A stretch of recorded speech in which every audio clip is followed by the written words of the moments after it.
اعوذ باللہ من الشیطان الرجیم بسم اللہ الرحمن الرحیم السلام علیکم ورحمۃ اللہ وبرکاتہ۔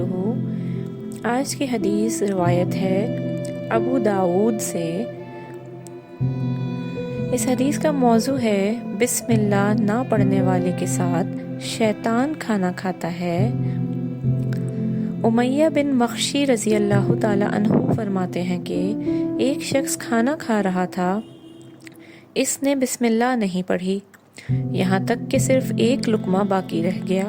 جب اسے اٹھا کر اپنے منہ کی طرف لے جانے لگا تب اس نے پڑھا بسم اللہ اولو و آخرو۔ یہ دیکھ کر آپ صلی اللہ علیہ وآلہ وسلم نے ہنسنے لگے، پھر فرمایا شیطان اس شخص کے ساتھ برابر کھانا کھاتا رہا، لیکن پھر جب اس نے اللہ کا نام لیا تو شیطان نے قے کر ڈالی، یعنی الٹی کر ڈالی، اور جو کچھ اس کے پیٹ میں گیا تھا اس نے سب نکال دیا۔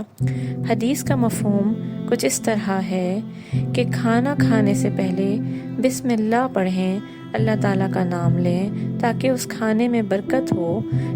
اگر کوئی شخص کھانے سے پہلے اللہ تعالیٰ کا نام نہیں لیتا تو ایسے کھانے میں شیطان اس کا شریک ہو جاتا ہے۔ نعوذ باللہ من ذالک۔